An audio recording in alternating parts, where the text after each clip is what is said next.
The EU has delayed its counter-tariffs against US imports for 90 days following yesterday's U-turn by President Trump on higher global levies. Taoiseach Micheál Martin welcomed the decision, saying it was the correct approach given the possibility for negotiations with the US. However, Washington's trade war with Beijing continues to cause volatility on global markets. Markets around the world remained highly volatile today. The chaos over the past week and concerns about a potential US recession haven't receded. That was despite President Donald Trump trying to calm things down last night. He announced a reduction in tariffs to 10% for most countries. That was to allow a 90-day window for negotiations. The decision got a cautious welcome from the EU. We want to negotiate. We want to talk. We appreciate that you have brought this pause on so-called reciprocal tariffs, and we in turn are now pausing our proposed countermeasures. There was a sense that this would end up in some negotiating process. We hope that still remains the case because it's difficult to be definitive right now. And but I also do believe that the bond markets were influential.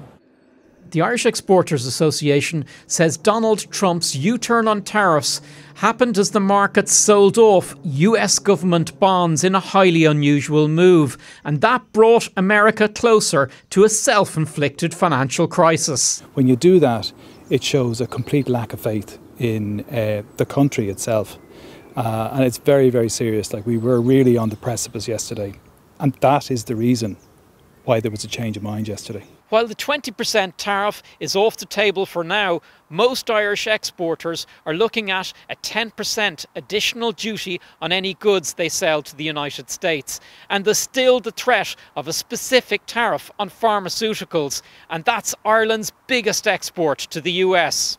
For other EU countries, there is still a 25% tariff on steel, aluminium and cars exported to the US. But Donald Trump is continuing to keep the pressure on China with an enormous 125% tariff on top of an existing 20% duty. Today, Beijing said it was willing to talk to America, but it warned that pressure, threats and blackmail were not the right way to deal with China. This trade war is far from over. It's just entered a different phase. And David joins us now, along with our Europe editor, Tony Connolly. Tony, to you first. The EU has now been given 90 days to negotiate. So what's the plan? Well, the message from Brussels is really, look, we are ready to negotiate. They've offered to the United States a zero-for-zero trade agreement or understanding. So instead of pushing tariffs up, bringing tariffs down to zero on both sides. Now, they said that that would apply to a range of industrial goods. And this is an offer they've had on the table for some time. But a suggestion today from the Commission that it could go beyond simply industrial goods. So you can see they're trying to entice the Americans back to the table. Whether or where the European Union sits in the pecking order for the Trump administration is another question. You'll remember the real animosity expressed towards the European Union by Donald Trump himself and by J.D. Vance, his vice president.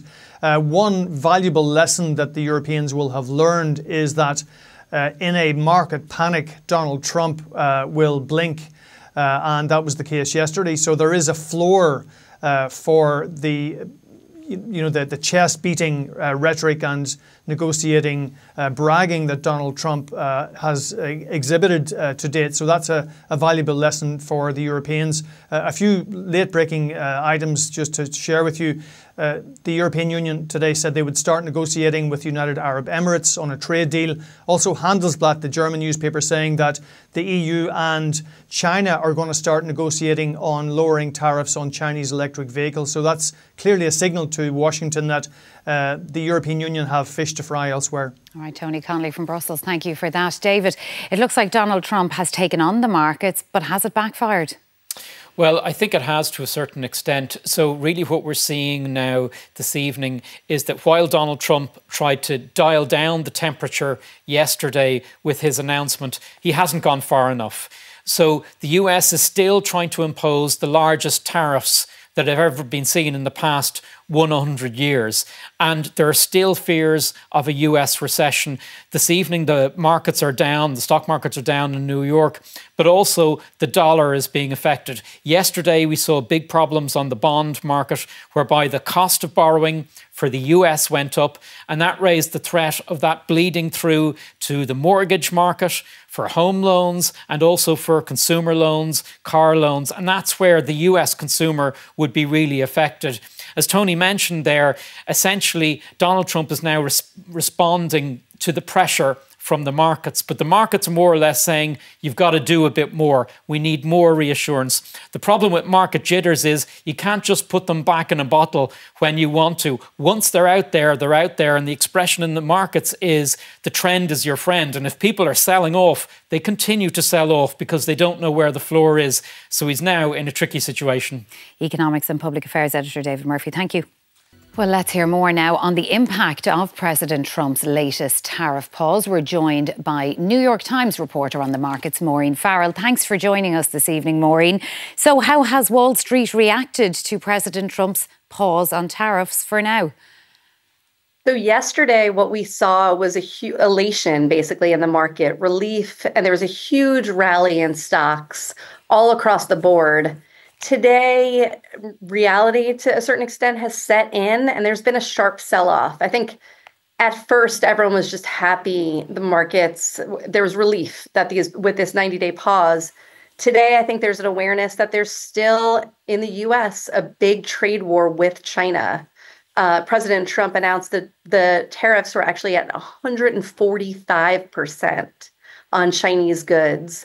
And the U.S. buys so many goods from China. There are just real questions of what this is going to mean. And I think the market is really digesting that today in a way that the market was not yesterday. Why do you think he did this U-turn? Was it because the bond markets were looking in trouble, or was it because he always intended to negotiate on tariffs? We've heard both things coming out of the White House, but what my colleagues and specifically heard was that there was a real concern, and he said this too himself, that President Trump, was that he was worried about the bond market. You know, they didn't want to really kick off like cataclysmic activity in the market, and we were seeing the 10-year bond, especially, what people seem to be watching yesterday, and there was a huge sell-off in it. So that did seem to influence him, even though some of his advisors said, this was the art of the deal. This is what he was always going to do. So there's some mix of all things, but the market definitely contributed to it. As you say, this isn't a full reprieve because tariffs of 10% have still been placed on all products. China's facing tariffs of 145%. How is that going to hit consumers and businesses? I think it's really hard to tell, and that's what economists have been saying today, yesterday, even after this pause, that it's going to take a few weeks at the very least to see how this affects prices, how this affects global supply chains, because China has announced both retaliatory tariffs, but also, it's going to reroute some goods into different parts of the world. So it's going to take a while to figure out exactly what this means. And I mean, there was good news today in the U.S.